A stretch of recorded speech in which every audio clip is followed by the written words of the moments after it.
Hi, I'm Janice Boudreau from the Partners in Health program in Concord, New Hampshire. Our program works with families with children with chronic health conditions. Many of our families have more than one child, and oftentimes they feel the sibling gets left out, and they have a lot of issues between balancing their life between their chronically ill child and their healthy sibling. So today we are at the Grapponi Center with Kitty Weber, who is going to give us some help with this. I'd like to introduce today Kitty Weber, Dr. Kitty Weber, who is speaking at the New Hampshire Family Voices PIC conference on Through the Eyes of the Sibling.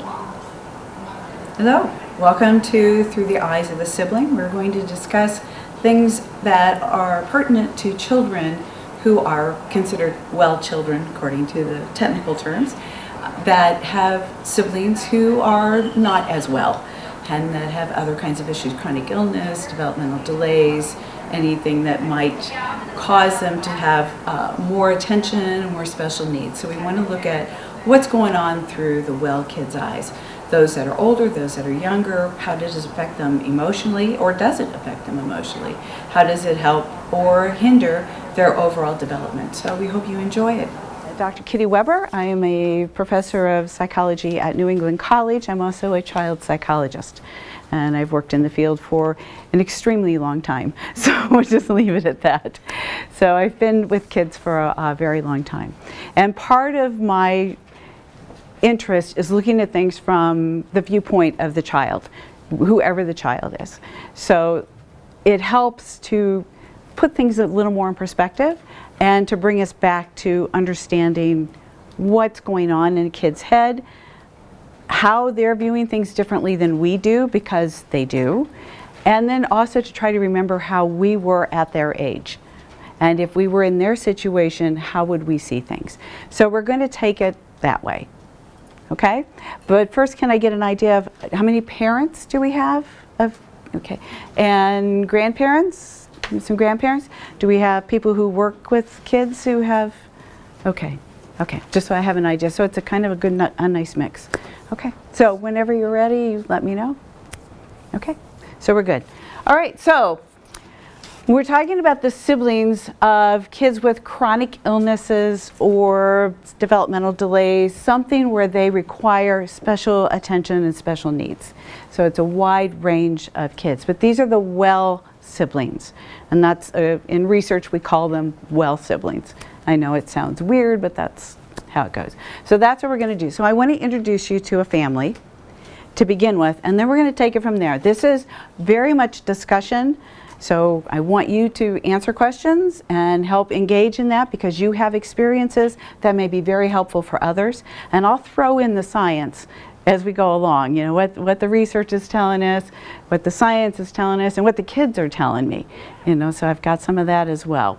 And then I'm going to ask you to think back to yourself, your own situations, or people that you know and their situations, and your own childhood. So just be ready to go backwards a little bit. We ready? If I can figure out how to work this one, we're in good shape.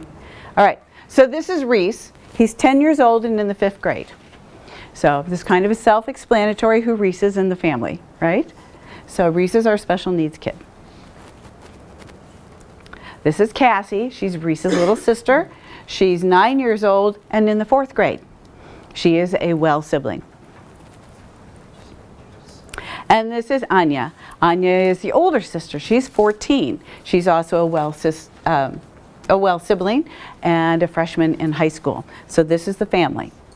So we know, and all of you know, that when the family has siblings on either end, and we have another child who has special needs, regardless if they're the eldest child, the youngest child, or a middle child, or in the middle, depending on how many kids they have, that it's going to affect them all a little bit differently. So what else do we know about this family? Just from that, what do we know? Yes? That teenager's probably going through things of her own. That's right. So we have a teenager who's already doing some of her own stuff, right? What else do we know? Yes? Birth order, it's the middle child. Okay, so we have birth order issues, potentially, right? So things we have to think about with that. What else do we know about this family? Yes? The parents are very busy because they have 3 kids. Okay, that we know, yes. Not only is he the special needs child, he's the only son. Right, so special needs and only son, again, there's a trick to that, right? There could be something else in there. What else can we pinpoint with these kids in this family? They're all becoming big kids in the family. There's no babies in the family. Right, there's no babies in this family right now. So they're all pretty self-sustaining, you would think. At least that's what we want to believe, right? So that's a good start. It's a very good start. So here's what we're going to do. So we're going to say, what do we know about how the world is seen through the eyes of the two girls? Because they're the ones we're going to concentrate on today. Reese is just kind of what the world is centered around. Now we're going to look at the two girls. So what do we know that might be happening with these two girls? Yes, ma'am. They sometimes take the back seat to their brother's needs. Okay. And that would be? That would be, you know, if they have something that they're doing, it might not be as important as the doctor's appointment. Okay. So not being first line of defense here. They're not the first one in line. Okay. What else do we know? Yes, ma'am. In addition to kind of taking the back seat, there's like two of them with the Well siblings, so they might be competing with each other as well. So there might be competition between the two Well siblings. And what's the other thing about the two Well siblings? Yes. I think the older one, she probably got her own personal attention as a young child, and the younger one's probably not ever really gotten that because Reese is in the middle. Right. Right. And the other thing is with the competition as well, they're girls. You have two girls, right? Yes, ma'am. The youngest sibling is probably in the same school as Reese, and so there may be attachment, like she may be known as Reese's sister, or like, so there may be some, not necessarily competition, but like challenges being his keeper or a guardian if their elementary school is the 5th grade and they're in the same school, and could Reese be getting bullied? She might be part of the bullying or be his protector, and there may be other pressures on her. Very good. Very good. Yes, ma'am. Also, the girls are probably hormonal. The younger one's probably going to be entering puberty. The other one's getting to be a young lady, and there's changes there that affect your body that Right. So being 14 puts her in a whole different set because now she's an adolescent, you know, a teen. So it's a whole different set of issues besides the family component, right? So the family dynamics are a little different here. So we know that the girls have their own things they're dealing with. So let's take this a little farther. Do they understand the world in the same way? No. Why not? Why not? First of all, teenagers in general have their own set of realistic, like how they see the world. And I think that point of like that she had her own time with her parents. We also don't know much about the parents at this point, so we don't know if the parents are together or not together, so that's another thing. But I think that the older teenager can have some more independence because she had some of that time with the parents alone, whereas the younger child might have not have gotten that time. So I think that that's an important piece to remember too. Right, and that's really important. The older one knows what it's like to be the center of attention for quite a while, and let's face it, if she's 4 years older, she's had 4 years of that, and then she had to lose that, right? So that puts her in a different perspective entirely. And you're right, we don't talk about the parents because there are other things we're going to throw in there in a little while. So we just want to kind of see what the siblings are up to here. Can you think of anything else that they might see the world, how they might see the world? Yes, ma'am. Well, the younger child has no experience with life without Reese, whereas, like you said, the older one has 4 years of experience flying solo, and so there could be resentment towards Reese, whereas the younger one, he's just been there. It's just Right. That's all she knows. Exactly. So the younger one, that's what she knows. She's grown up with it. She doesn't know anything different. So to her, there's nothing wrong with Reese probably, right? Other than he demands a little bit of time, and yeah, some things are quirky with him that require something else, but he's just her brother, and that's who he is. The older one, not so much. It's still her brother. She probably still loves him very much, but he's taken something that she didn't have, that she had before, and the younger one never had to give up. Yes, ma'am. that would have been the situation anyway, though, whether he had disabilities or not, because he came along after she had the show all to herself. So it depends on how the family deals with his disabilities, how the girls are going to respond Very good in terms point. of their worldview. So even though the family has a child who has special needs, it's typical sibling stuff, right? And I think that's something we forget. It's typical sibling stuff. It's just there are added pieces to it when we have medical conditions that we have to contend with. So what is normal, it's typical for their family, but it may not be typical for a family who doesn't have a child with special needs. But those interactions and those jealousies and giving up and having to deal with things, that's normal kid stuff. And I think we forget that just because we have a child with special needs in the family, that the siblings don't have normal relationships, and they do. You know, they do. They pick on each other. They do all kinds of things. We'll talk more about that. But so they don't have the same viewpoint. The girls won't have the same exact viewpoint because of birth order, because of what their own experiences have been. And that's going to make a little difference as to how they're going to view the world and their brother.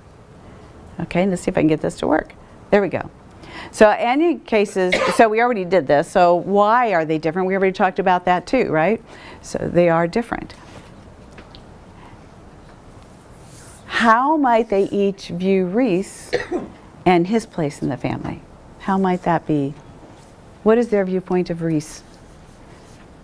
What do you think? Yes, ma'am. Well, sometimes older siblings in general can be protective. So the older sibling, especially when it's 4 years older, could be very protective. Exactly. 4 years older could be very protective. What else could be going on with her? How does she view Reese? Other than she's very protective, what's his role in the family, or his place in the family? Yes, ma'am. That he gets a lot of attention that the other siblings don't get, so the jealousy or the feeling that they're like not important or left out. Okay, so there might be some jealousy and some feelings of being left out because he needs a little more, right? What about Cassie? How might Cassie view Reese's role in the family? Yes, ma'am. He's the annoying big brother. Okay, could be the annoying big brother. Very well could be. What else might be going on with her? She might kind of subjugate her needs. In what way? I think internally in some way understanding that her brother has more needs than she does. And therefore, maybe she might, maybe she might feel her needs are less important. Okay. And that's part of what we see, and the research supports that as well. That a lot of the children who have kids with, or siblings who have special needs, is they feel like they're less than. They're less than important than the one with the special needs. They are not as loved as the child with the special needs. That they don't get what the other one gets. And I know I had a child who was telling me in a conference once, said, I just want what he gets. And I said, what is that? She said, attention and love. And I said, don't you get love? She goes, no, not like that. I asked my students the other day, the college level, and I said, okay, I'm going to do this presentation Saturday, so talk to me. Let's see what your thoughts are, because I know some of them do have special needs siblings. And so even though they're 19 and 20 years old, they still have some of those resentments. They still carry that with them. But at the same time, they said there were times where all they wanted was an extra 5 minutes with mom or dad. That's all they needed, was an extra one-on-one 5 minutes. Wasn't asking a whole lot, right? But I asked them that question. I said, did you ever feel less than? And they all shook their head, yes. Okay. Why? So why do they feel less than? Because it can't always be about the attention. There must be more to it. So, of course, I'm the person who's going to dig. I want to know. I want to know. So why do you think they feel less than? Yes, ma'am.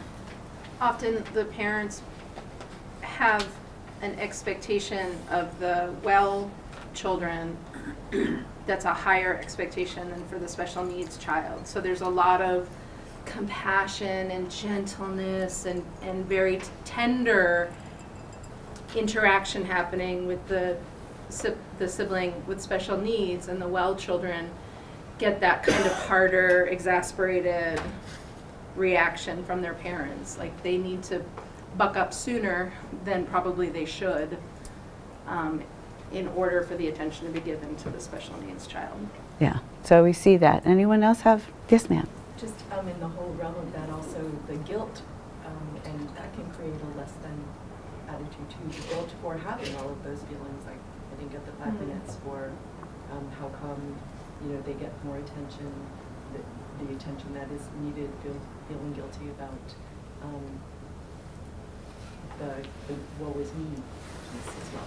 Yep, there's that as well. Yes, ma'am.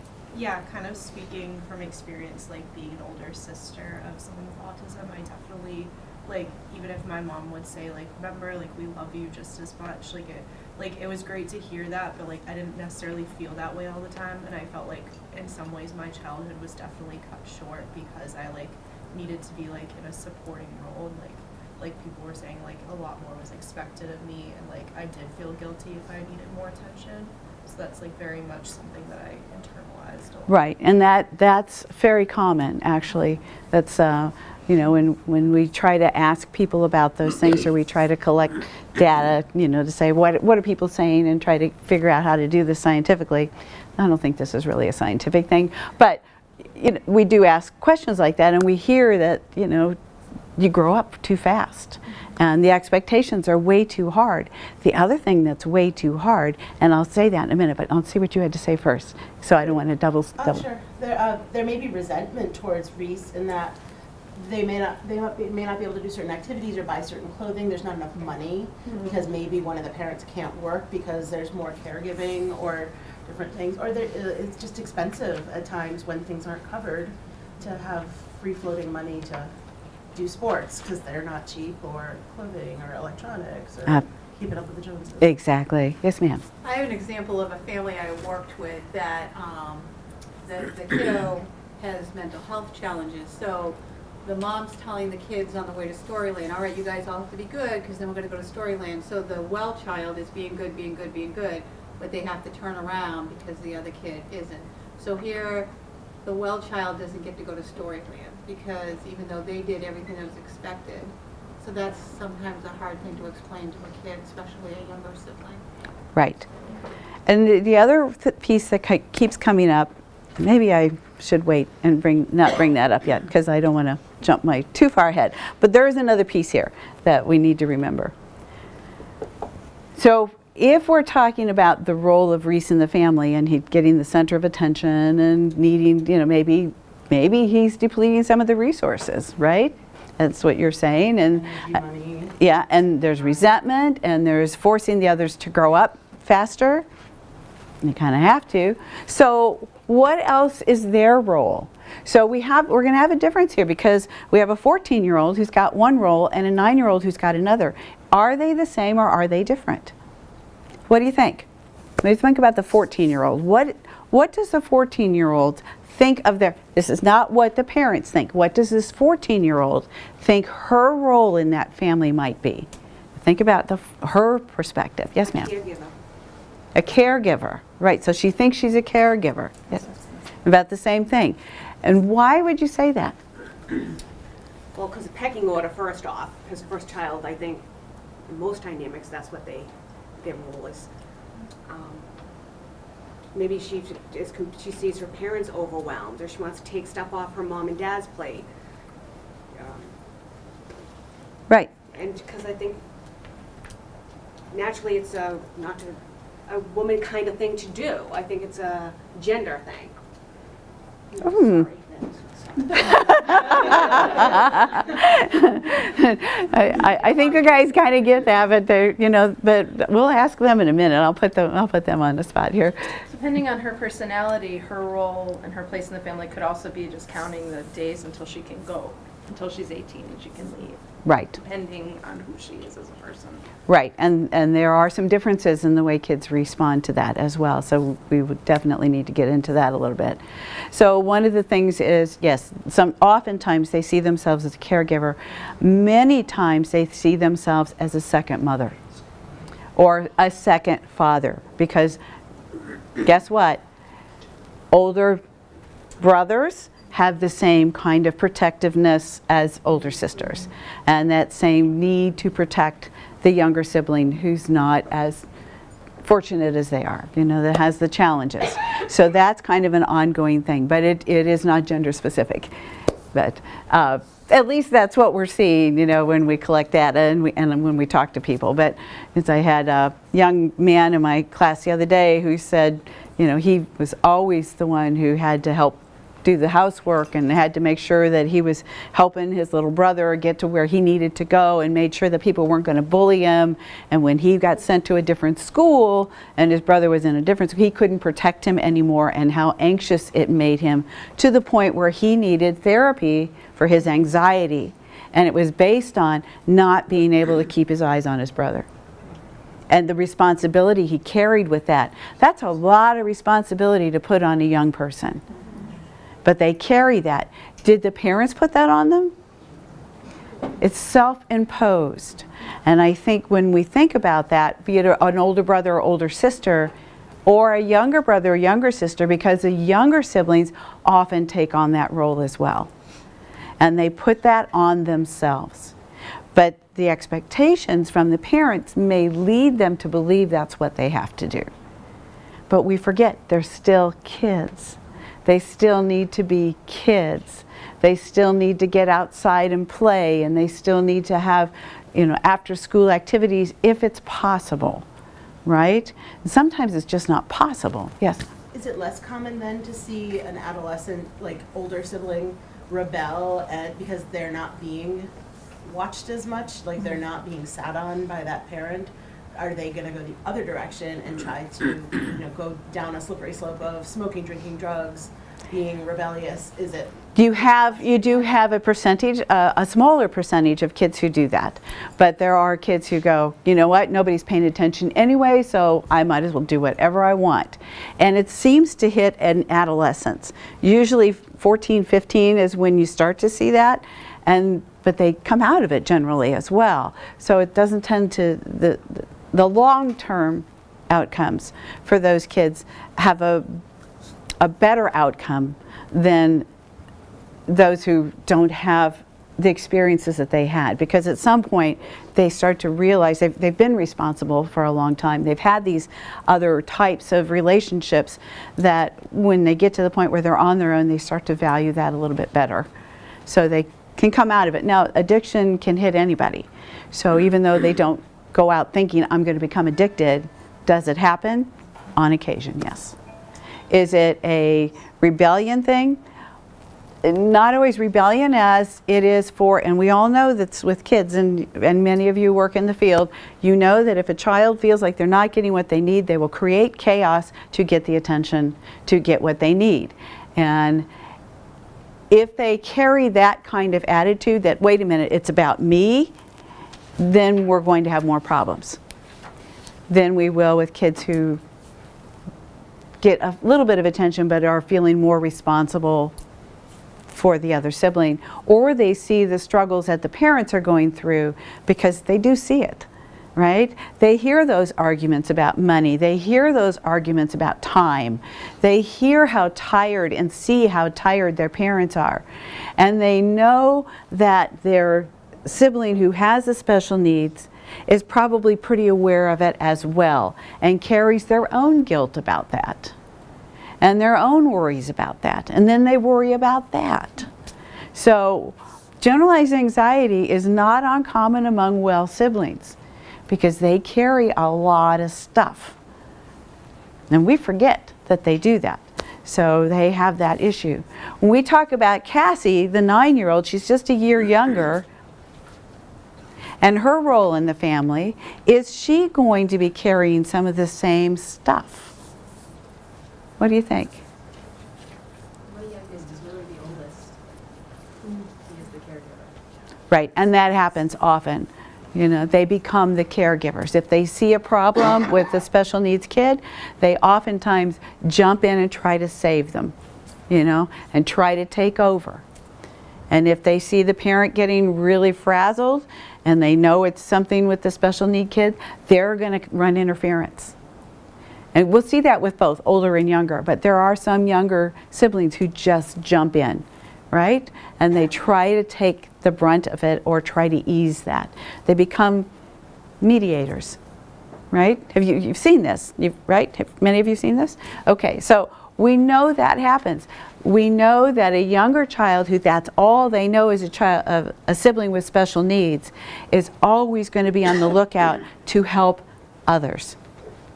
That seems to be an ongoing thing. Yes, ma'am. Now, if you are in a situation where you have 3 kids and the special needs child is not going to make it, how does that, you know, they know they're going to die, how does that amplify all of this? Do you know what I mean? Because this child isn't a crutches, has special needs, you know, but what about the siblings who they know their sibling's going to die? Right, because there are children who have that chronic disease, cancer, or they might have a trisomy, which is a short lifespan, something along those lines. And then one of the hardest things, what the best practices are telling us is that we need to educate the siblings about the disorders of the special needs child. And we educate them about what their condition is. So if it's cancer, we explain to them that it is a disease. It is nothing they did, nothing that they have any control over. That this is something, this is what the disease is, this is what it does, and this is ultimately what's going to happen. And we can just make it the best we can through this period of time. Kids respond really well to those kind of information things. This the sick child, the chronically ill child, also responds well to somebody telling them the truth. And children overall, rather you be honest with them, brutally honest with them, than to beat around the bush and dress it up, because then they don't respect you nearly as much. If you're trying to say, oh, it's going to be fine, it's going to be fine, and maybe it isn't going to be fine. Say, I don't know if it's going to be fine. Do I want it to be fine? Absolutely. Is it going to happen? I don't know, right? There's a possibility it's not. And they respond very well to that honesty. If you can do the psychoeducational pieces or the educational pieces about the disorder, and you can do it over a course of 3 or 4 sessions, those kids start to respond really, really well. You might need to do more, you might need to do less.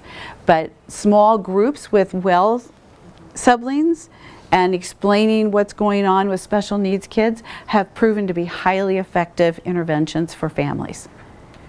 So we know that those can work. There's not a lot of places that are offering that kind of treatment for the well siblings, because we have things called identified patient for billing purposes. And if we don't have those billing purposes, those you work in the field, you can't always treat the well siblings, which is a shame because they really need that attention.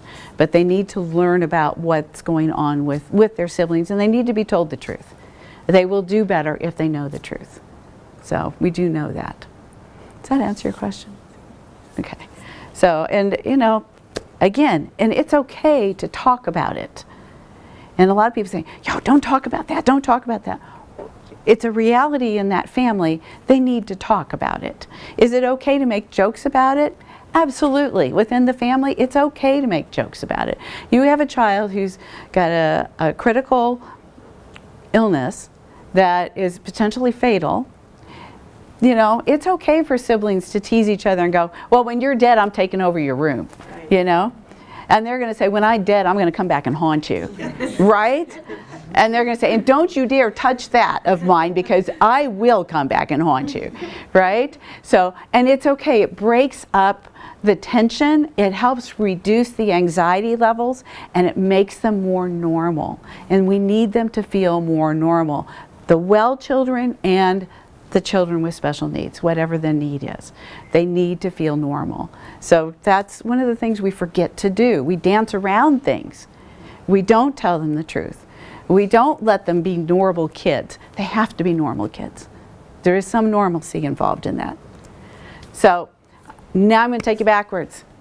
I want you to think back in your own experiences. Did you, or someone you know, and I know one of you already did, have a sibling with a chronic illness or a critical condition or disability or something along that developmental condition? Or maybe it was a cousin. Someone close to you that had a condition. And how did you feel about that when you were a child? Yes, ma'am. I had a sibling. I had a cousin who had part of his lungs removed, so he wasn't going to survive, and we all knew this. And he was older than me, and I remember sort of always watching him, like always watching for when he was going to drop, always watching, like being in awe that he was still walking around, and then always waiting for that shoe to fall. Yeah. That's what I remember. And meanwhile, he was just being a knucklehead. Like, he was just being himself, but my perspective was that. Why do you think you did that? Because I felt responsible to be aware if something happened to him. Right, so you took on the responsibility. Mm-hmm. Right. Did you need to take on that responsibility? As an adult looking back, absolutely not, because there were plenty of adults around, you know, but... But as a child, you take that on yourself. So when I said they put it on themselves, this is... Anyone else have a... I just want a normal family, like my friends I go see. Yeah. That don't have no special need. Yeah. So it makes you feel a little like an outsider? Very different. Very different. Okay. So, Maybe they didn't understand. right. No. What we went through. Yeah. I have two brothers, an older brother and a younger brother. Both of them were very sickly. And my younger brother ended up having, he was cut in half. And he had kidney issues, and so he had all these surgeries. And my mother had been a nurse, so he was home with tubes and things, all over. And everyone kind of, he's not much taller than I am. He never got real big because of those things. But growing up in that environment, we'd get home from school, nobody was there, they were at the hospital. The hospital is a good walk, but we could walk to the hospital. So it was, do we fend for there's 5 of us. So, and the one who got cut in half is the youngest. So it's, well, do I need to cook dinner and get the house cleaned up before mom gets home because she's going to be exhausted when she gets here? And when he's home, then do we dance around him? What do we do with him? So we got real comfortable with just having him sit up and moving a table close to him and playing pinochle and puzzles and still picking on him like we always did. But our mom would disappear for a while because it was really hard on her. And as kids, you don't understand where mom is. She'd be in her room with the door locked, crying. So as a child, it's like, we've got to help take some of the pressure off of mom, so we better not misbehave, right? And we need to make sure that he gets better, because otherwise, mom's never going to stop crying, right? And so we took that on. My sisters and I just jumped in and started doing it.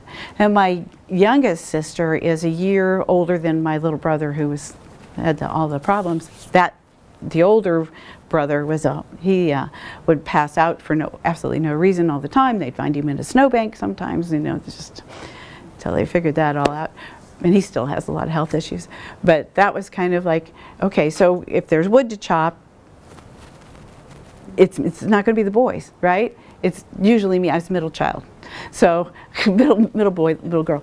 But so you look at things differently because they are not going to do the same things that we're going to do. You know, when the doctors told my mom, well, he better never try to do jujitsu anymore, and he should never snow ski and play football and all those kind of things. My little brother has kind of done this to all that. So he's just turning 60, and I think he's 59, and he's, you know, he's fine. But as a kid, he wasn't fine. So I remember from that perspective what it was like and thinking what I had to do. So you probably have many of your own experiences that you can remember, and maybe it's not a lifelong chronic thing. Maybe it was a short-term thing, but there's something. Even if somebody breaks a leg, you know, a sibling breaks a leg, all of a sudden things change. So think about that throughout a lifetime. And what is that child thinking? So did you ever have anyone break a leg or an arm or something you had to help out a little bit? Right? So how, even in that short amount of time, how did you think about that? Well, it was my older sister who I disliked anyways. So she wasn't popular in high school. So when she went to her freshman year at a different high school, and then when I went to my high school, she then went to my high school. So first day of high school, I told her she was not to let anyone know that we were related. And so then she broke her leg, and my mother says, no, it's a sibling responsibility that you go to her class before and help her carry her books and ride the elevator with her. And I was horrified that now people were going to know that we were friggin' related. So, yeah, it was horrible. And I'm thinking, like, they couldn't find anyone in the school. Like, it was a big school. Like, someone couldn't have done that as staff. Like, yeah, so it was horrible. No one should have to do that. Right. You know what I mean? Right. And how many? Well, because it affected my social life, like really did. Right. It really did. Like I was a freshman. Like that was like an important part of my life. At Absolutely. that time. Like, you know. So. Strong personality. I mean, can you imagine if I was shy? You know. Yeah. Well. So. Yeah. So it just, and that was for just a short amount of time. So imagine doing this for your entire life. Having the sister that you hated that you had to take care of, right? So maybe you wouldn't have hated her then. Probably not, but. You know, and that's normal for siblings to not like each other, and it's normal for well siblings not to like the sibling who is not well, right? And it's normal for them to resent it, and it's normal for them to be angry about it. But try to remember when you're working with these kids, or if they're your own kids or your grandkids, where they're coming from. And that's what we need to try to remember. Where are they coming from? What was it like to be 14 years old? What was it like to be 10, you know, or 9? And how does that interfere with the rest of your life? Because it does. It puts a kink in it. Are you going to be able to play soccer? You know? Are you going to be able to play softball? And if you are, who's going to watch you? Are your parents going to be there? Maybe, maybe not. Maybe one parent, maybe not, right? Because there are other kids in the family, and especially one who may have doctor's appointments or may have physical therapy or may have treatments that they have to go to, right? It could be any number of things. So maybe you want to be in the plays and you want to be on stage and you've got a theater production and there's nobody there for you. Right? And people cheering in the stands, you're on the basketball court, and there's nobody there for you. Right? And that's what they're going through. There's nobody there. They're seeing everybody else, has family there, friends there, and they got nobody. Because nobody can get there. Not that they don't want to be there. It's just they can't. And that's where they're coming from. So when they get angry and they slam the doors and they go to their rooms and they don't want to talk to anybody, because how do you tell your parent who's already overwhelmed that you just want them to be there one time? Right? Just one time. How do you tell them it would be so nice to see your face in the stands? Just one time. So people don't think I made you up, you know? Because sometimes they think, Could you be there and put your arm around me one time, just in front of people, so they knew I actually had a parent who cared about me? Right. And worse yet, if the parent made the promise and then couldn't do it. Yes. That to me that's rough. Right. And so the child feels that now they've been disappointed yet again, because it's never going to be just one time they're not going to show up. It's going to be, oh well, they didn't make it again. You know, somebody else needed them again. So when they feel less than, that's why. Right? Some kids can deal with it. Some kids are very resilient. Some kids not so much. Right? So we think about that. Does birth order have anything to do with the situations? How so? Yes, ma'am. I was going to say, if the older child's the one that's sick, all of a sudden the middle child becomes the older child because you rely on them to do things. Right. So if there's a younger one, you're like, oh, can you pick them up? Can you bring them there? Can you? Right? Right. So the older child, then it puts everything on the younger kids. Right? Yes, ma'am. Or like I know a situation where the two kids were taking swimming lessons together, and all of a sudden the younger child was advancing over the kid with special needs. So the mom switched their lessons time so that the older kid still doesn't know, because she's like, he would be crushed to know. They're a year apart, but she's like, right now, he would be crushed to know that she advanced. So he just thinks right now that their times are different times or whatever, not that they're in separate classes. So I think eventually she knows that she'll have to explain that, but I mean, I think when they're little, it is hard to know, okay, all right, your 3-year-old sister advanced, but you didn't because you're, you know, I think some of those pieces are hard. Yeah. And that's a hard call for a parent. Right. But and then how does the older child or the younger child who's advancing faster than the older child not brag about it? Right. You know, I'm doing better than you are. Yes, ma'am. So I was older than my brother, but then additionally I have an older brother that is my half brother who was like pretty much a full-blown adult by the time I was born. So he had the fortune and the privilege of never actually having to live with my brothers. So like I feel like his point of view on having a sibling with disability is a lot different than mine, because he never actually had to like live in that environment, and like he only sees my brother like whenever we get together, like for holidays and stuff. So like I don't know how much it's affected him, or if it's really even affected him at all, just because he was so far removed from the situation. Right. So in that case, when you have large age differences, it does make a difference too, because they're not as connected. Yeah. And so, but it doesn't mean that they're not affected. Mm-hmm. It just means they're affected differently, you know, because it's like, wow, mom and dad really have their hands full with that. You know, I'm not sure what to tell them to do or what I can do to help because I'm not there. But then they don't come home as often because they're uncomfortable not knowing what to do. And sometimes those siblings, it's a matter of sitting down and saying, you know what would be really helpful? Is if every once in a while you'd spend some time with your sibling and get to know your sibling better and understand what's going on here. Parents, it's really hard for parents to do that. It's hard for them to say, you need to learn to know what's going on better, especially when there's a big age group, because they don't want to alienate the older children, but in effect they are alienating them because they're not including them in it. And is it a protection thing? They think they're helping, or they just think that the older child has gotten arrogant and just doesn't care? Because what happens when a lot of times you go away to college, right? You've got your own life and your own thing, and you don't really worry about as much as what's going on at home. But sometimes it's nice for those to come back and see what's going on at home. But it's hard for parents to ask them to do that. But it would be really helpful if he did, right? And like he's definitely made more of an effort, like as he's gotten older. And like I have a niece now, and so like we're just like more involved with them. Right. So.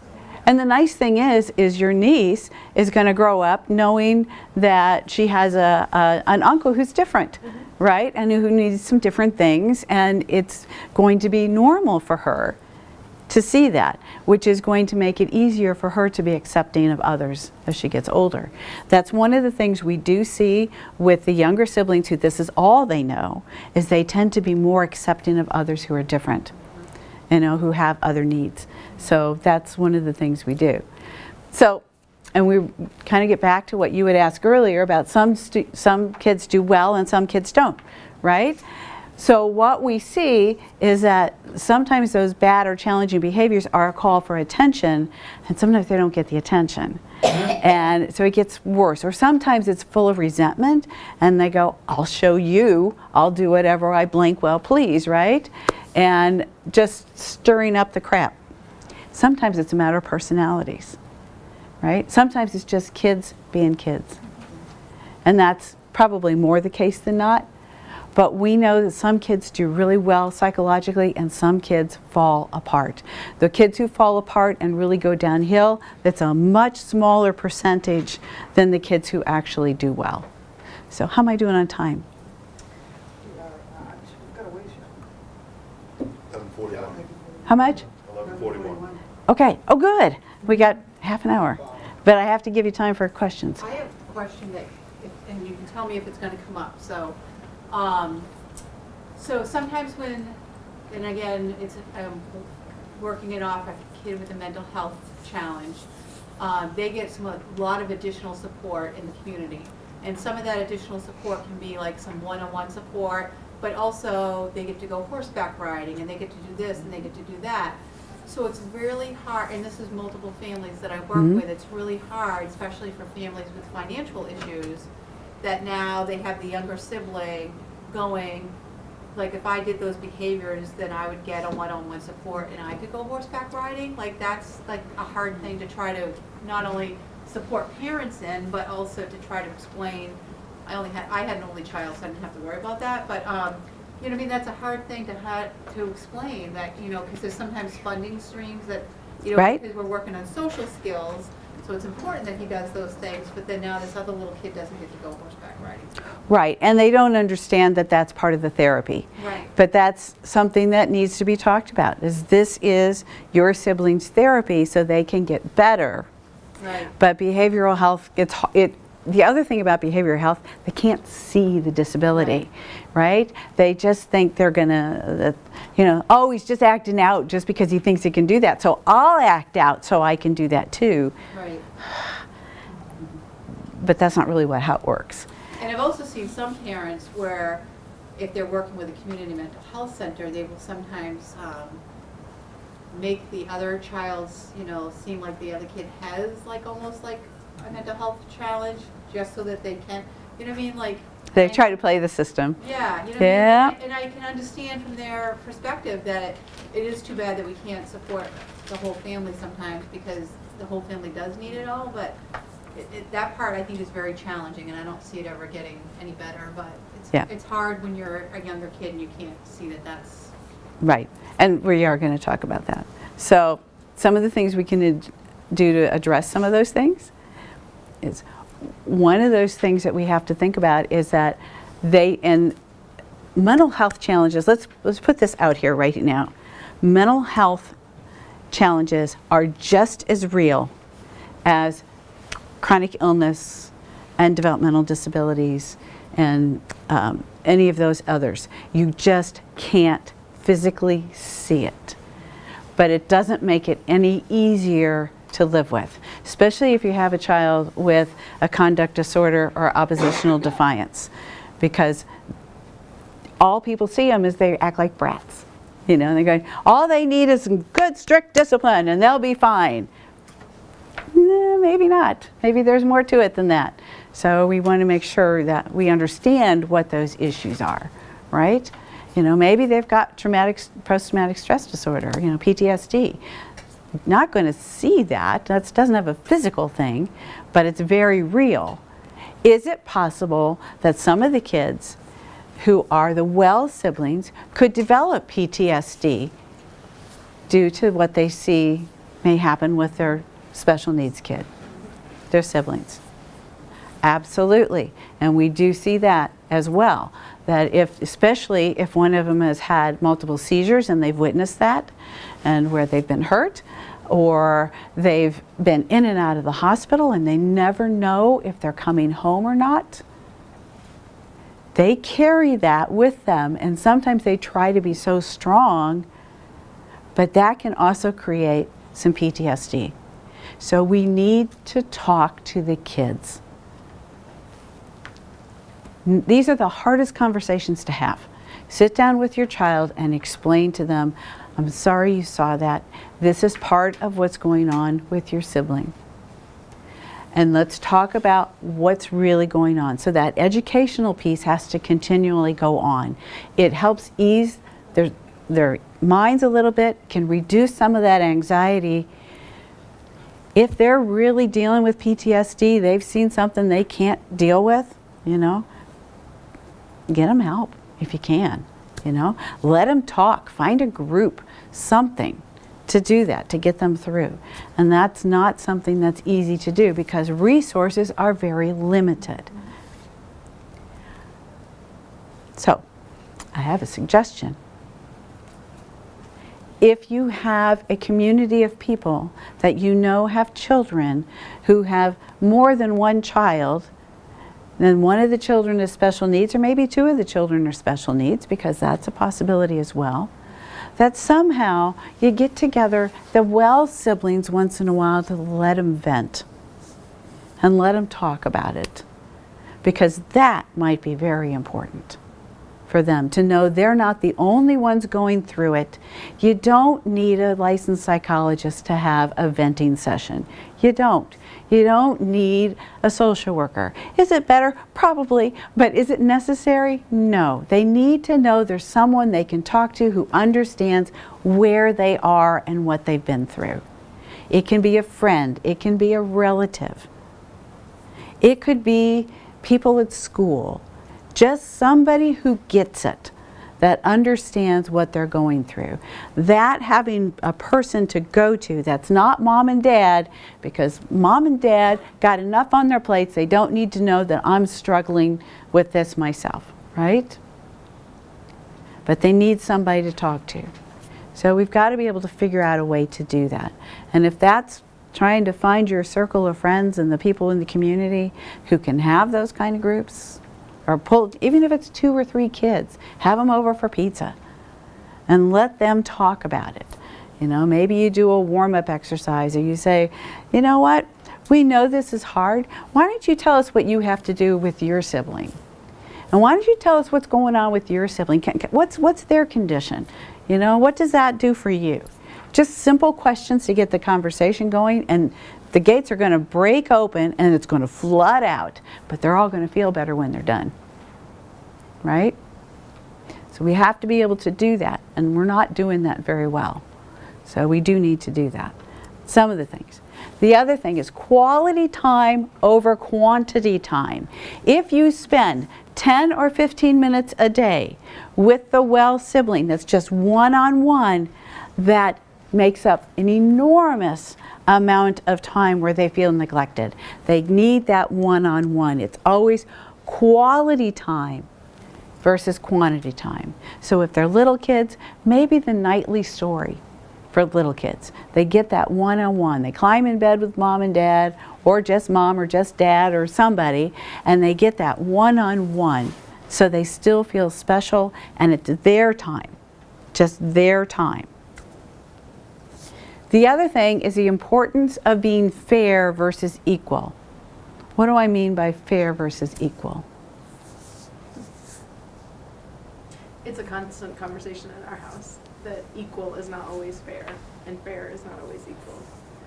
It's everyone has their own needs, and so fair is meeting everyone's needs, and that's does not equal the same amount of time or activities or any other anything. Right? Right?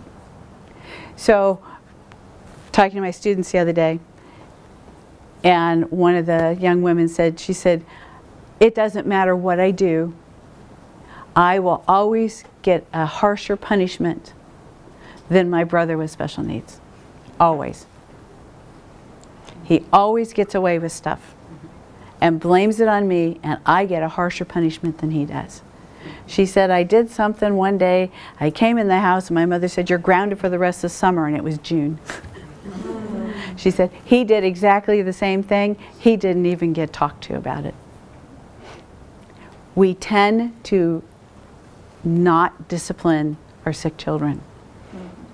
We tend to feel sorry for them and give them a break, which creates a nightmare child when we do that.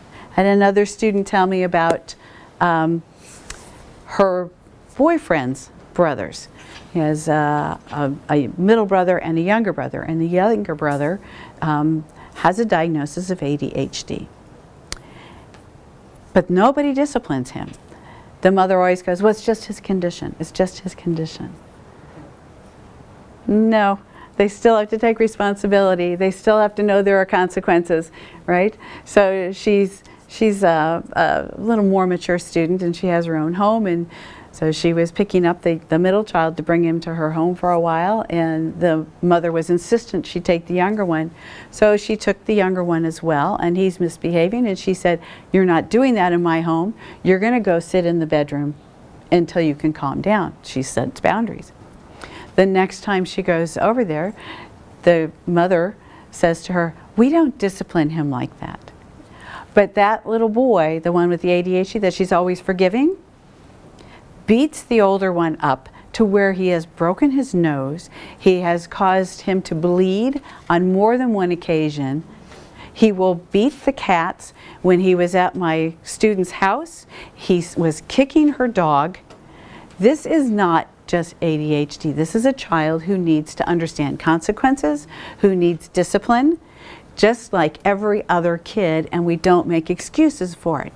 If your kid has braces on his legs and uses crutches like Reese, but every time somebody came down and they took the crutches and put it in the way to trip somebody, there should be consequences for that. That's not okay just because he has crutches, right? Or you've got the kid who maybe isn't very mobile at all, but has great IQ and is very verbal and says hurtful things all the time. That needs to be disciplined as well. That's fair that that child gets disciplined equally as much as the other child. And the fact that we take so much compassion on the kids who are not as healthy, they're still kids. And they still can be behavior problems. And they still can have attitude and cause other people harm. And that's not okay. And the siblings see it. And they feel like they're not getting their share and they're being punished more because the expectations are higher for them than the kid who's a normal kid, just has some special needs, whatever they are. And we forget we have to treat them all like they're kids. That means discipline, that means love and compassion, that means understanding, that means consistency, it means quality time over quantity time, and it means fair versus equal. They need to be fair, and parents don't see that. How many of you are familiar with a term called the vulnerable child syndrome? A couple of you know what that is, right? And that's parents who bend over backwards to help the child who has special needs to the point where that child can develop all kinds of other issues, a lot of anxiety issues because they're afraid of everything, because the parents are hovering all the time. Never let the kid do anything. And then that kid doesn't know how to be a kid. They're still kids. You know, they still want to have stories read to them. They still want to play. They still want to have friends. They want to do everything everybody else can in the way that they can do it, because some of them have to do it a little differently than others, right? But we have to remember they're still kids. And the siblings need to understand they're still kids. And they should be able to have their friends over to play. And they should be able to go outside and do other things and not have to always take care of the others. We don't remember that. And if the regular kids are well kids, are acting out, okay, they get disciplined, right? Let's not overreact and over-discipline them. Let's try to be consistent. If we let everybody get away with everything all the time, we're going to have nothing but trouble. We have to learn boundaries, and we have to hold kids responsible and accountable for their actions, or they never learn. They become adults who never learned. Or if we're the one always punishing the well child, they're going to become afraid to do anything for fear of the consequences. So I was talking to the softball coach for the college yesterday, and he was trying to explain to me, I'm the mentor for the faculty mentor for the softball team, and he's saying we have some girls who are really afraid to do anything, and that they ask me about permission to do absolutely everything. And I'm thinking, okay, so these are kids who have never been allowed to make decisions on their own, many of them. And they're afraid to make decisions because they're afraid they're going to get yelled at. This coach does not yell. This is not a yelling coach. I don't think he knows how to yell. And I looked at him and I said, really? Because I know I've never yelled at them. I go, I can't even see that. I guess it's just so far from my imagination. But that's one of the issues that's going on in that team, because these kids have never been given the opportunity to make mistakes. And we see that a lot. And it's when we talk about generalized anxiety disorder getting more and more prevalent, it's because nobody lets kids make their own mistakes. Or they overcorrect the situation so much that then they're afraid to move forward on their own. We do that with our children who have special needs. We do that with the siblings of those children. And we're not being fair to those kids. It's not a matter of equal at this point. It's not being fair. We're not treating any of them fairly. If we can do this, we can give them quality time versus quantity time. We can try to remember to be fair, and to be perfectly honest, it's very difficult to be fair sometimes. Because if you're tired and you're overwrought and your child who you think should know better, even though they're still children and are still don't have that fully developed prefrontal cortex where they're still making bad decisions, you may overreact. It's okay, it happens. But it's also okay to apologize and say, I think maybe I overdid it a little bit, so maybe we think about that, or we work out a different plan. The other thing is to try to be consistent. It's hard to be consistent. You got kids that need one thing, kids that need something else, need to do this, but if they make the mistake, give them the same consequence for the same mistake. If you can. Now that's trying to be equal, right? But if it's the same child making the same mistake over and over, that's where we're consistent. If it's one child that throws books on the floor, it may be you pick the books up and you put them back. And maybe you don't get to read the books anymore. Another child throws them on the floor, but the child throws them on the floor because they're having a temper tantrum. Maybe we need to deal with the temper tantrum and not the books, right? So it's different. So it's, but you didn't do the same thing. Yes, but you just threw it on the floor because you were lazy and you didn't want to pick them up. This one was having a temper tantrum. I got to deal with the temper tantrum. That's what we discipline, not the throwing the books on the floor. And remember what, I'm sorry? And we're working towards that other one picking up the books in that Yes, example. we'll get there. We'll get there, right? Not there yet. You can just deal with the issue and pick up the books. That one, exactly. That one can't yet. So we'll get there eventually. But that's one step at a time. So it's, again, it can't be equal, but it's fair. Yes, ma'am? I was going to say, do you have any suggestions for disciplining a nonverbal severe autistic kid? I mean, that's what we have, and the other kids, we have 5, and they cannot understand why we can't discipline her because she has no understanding. I mean, she understands some, but it's very difficult. But so I've actually asked the other kids, well, what would you want to do? Let me ask you, what would you think is fair? Because, you know, when you drop a bunch of crackers on the ground or throw something, you know, that is something you are understanding, and she can't really understand that. And how would you treat it? Because I've been at a loss myself to try to be consistent across all kids in that. Okay, but when your autistic child is throwing crackers on the floor, it's probably a reaction to something else. Right. It's probably a stimulus that set that off. And it's not about the crackers at all. It's about whatever set it off. That's what you deal with, is what set it off. Not what the crackers, they're going to be there. They'll clean up. The other kids don't understand that as much, so try to get them involved to see if they can come up with a solution. Because I try to get them to understand that, where I'm at.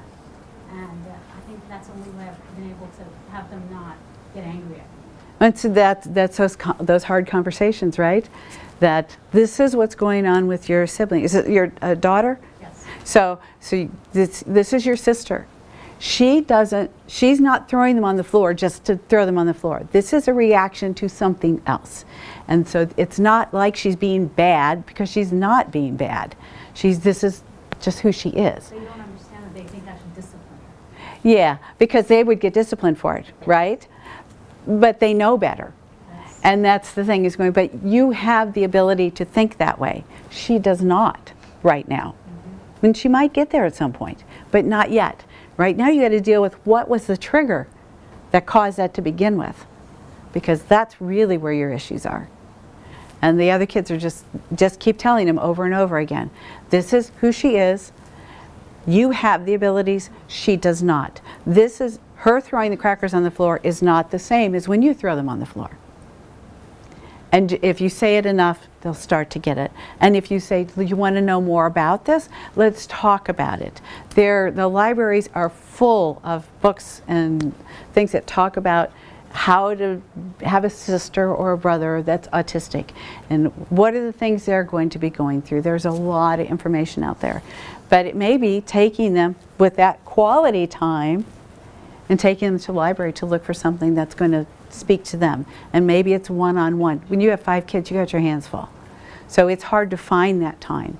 But if you could take them to the library, let them find the books, you could take all of them if you wanted, but then sit down with each one, even for 5 or 10 minutes, to go through the books on an individual basis, you might have better luck than trying to tell them all at once, because they really just need that one-on-one, as hard as it is.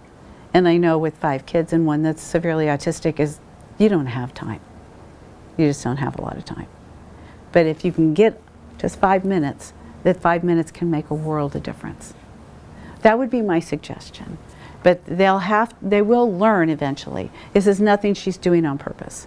It's not a purposeful thing. When you're throwing crackers on the floor, there's a purpose for that. It's different, right? But they'll get there. Are they older or younger than your daughter? They're all older. They're all older. So, yeah. So they really should be starting to understand it a little bit. They just need to know more about autism. They'll get it. They will. But again, it's hard. It's hard. But it takes a while. And every kid with autism is different. You know, they're all different. And they have different triggers and different behaviors. But if she's hurting somebody, yes, you have to do something to intervene with that. But if she's just throwing things on the floor, I'd work with what the trigger is first. Personally. You have to do what's best in your household. I know it's frustrating, but that's a very good question, though. Anyone else have questions? I don't know what else I have on here. So I'm going to go to the research because we are getting close to time now. So what's the research tell us that the long-term benefits of being a sibling of a child who has chronic illnesses or things along those lines? They develop more compassion for others. This is long term, so they may not seem that way when they're teenagers, but when they get to be in their 20s and 30s, they're reporting that they are more compassionate towards others. And you see that a lot in the younger kids anyway. They are much more compassionate to others, more understanding, more open to different things. They become more patient and more open-minded. You know, they don't pass judgment nearly as quickly because they've lived these other experiences. Your other 4 children will get there. So, and it happens, they will get there. So they become more resilient as adults. Some of them, the resilience is already there. They're already more resilient. And as they're growing up, you know, they continue to have that resiliency. Some kids just are that way. But as adults, they tend to be more resilient. They can get through things better than others because they've been through so much already. Right? They've seen so much already that things going, this is nothing compared to what we had to deal with at home, you know? So, but we know that, and oftentimes they become activists, you know, for different kinds of things, for people with disabilities, or they might become involved in the autism awareness stuff, which, by the way, just a little plug for the women's softball team at New England College. Tomorrow is Autism Awareness Day and everybody's wearing blue. So if you want to come out to the school and support them at the softball fields, wear blue. So Just, okay. So those are the kinds of things that, that we know happen with them. We know that they become involved. We know most of them come out just fine, right? But that's long term. But they're going to be normal teenagers with normal teenage behaviors, normal teenage attitudes. They're going to do it, right? It may be a little more intense because they're trying for more attention because they feel starved. If you give them that time, you can maybe mitigate that a little bit, right? They're going to argue, they're going to fight, they're going to do everything everybody else does because that's what normal kids do. But they can live with harmony, love, and support. They're capable of doing that. They just have to be able to be regular kids. So what do normal kids do? Normal kids argue with their siblings. They fight with their siblings. They beat each other up. They're going to do that. We don't want them to beat up the kids who's really good, could break. You know, we don't want to do that, and we do have kids who break, so we want to make sure we don't do that. But they pick on each other, right? There are times they hate each other. They have jealousy issues. They have resentment issues. All kids with siblings do that at some point or another. They argue with their parents. They get depressed sometimes. They have anxiety problems sometimes. They slam doors. Anything sound unfamiliar here? They're normal kids, and they need to be normal kids. And they need to have consequences when they're doing things they're not supposed to do. Right? But they're going to treat their siblings like they're just normal siblings. Are they going to be a little more protective? Probably. Are older siblings sometimes more protective of their younger siblings anyway? Yeah. Right? If their sibling needs a little extra, they might be a little more protective. Remember, they put a lot of that on themselves. And it's okay to say to them, you know, you don't have to carry this. You're a kid. You're allowed to be a kid. I'm the parent or I'm the adult. We can carry that. That's what we're supposed to do, right? Thank you for helping out. We appreciate the help. If they do something well, please acknowledge that they've done something well. That's really important to any child. Any person, really. If they do something nice, tell them, thank you. I noticed you did it. So they don't think they're invisible. How many of the kids go and they help pick up the house and they, you know, maybe run the sweeper or do the dishes or start cooking dinner because they know everybody else is running around trying to do everything else, and nobody ever acknowledges that they did it. Right? Acknowledge it. Say, thank you. That was nice of you to do that. I recognize that you're helping out. Little words make a big difference. A pat on the back, a squeeze once in a while is a good thing. Not just a hug, but a squeeze. You got to get those good squeezes in there, right? You know? Going in and kissing them goodnight, good things. It makes a huge difference. Little things can make a huge difference in an overwhelming life, because you all have overwhelming lives when you have kids with special needs. All right, any questions? Can we do any of this? Oh, normal siblings. So same thing I already told you. The other thing, kids will pick on each other, the brothers and sisters, but nobody else ever say anything about my brother and sister. Because I will take you down, right? And they will do that. So they'll be there. Even if they don't like each other, they'll be there. And when they get older and something goes wrong, who are the first people that are going to be there? It's going to be your siblings. You can live 1,000 miles. I live 1,000 miles away from my family.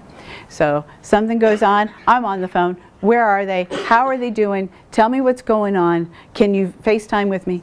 You know, something that I got to see them. I got to put my eyes on them, right? That's just what we do. They will do that. So they worry. They're jealous. So that's what they do. All right. And I think, what can you take away? So, got to remember all the kids in the household. Not always easy to do. Try to remember them all. even in little amounts of time. Give them quality time, let them know they're loved and valued. Okay. Be more consistent with expectations, discipline, and time. That's a hard one. And then to be fair, and know that fair is not always equal. I hope you enjoyed the presentation today. If you are a family with a child with a chronic health condition and would like to know more about Partners in Health, you can call 603-518-4242.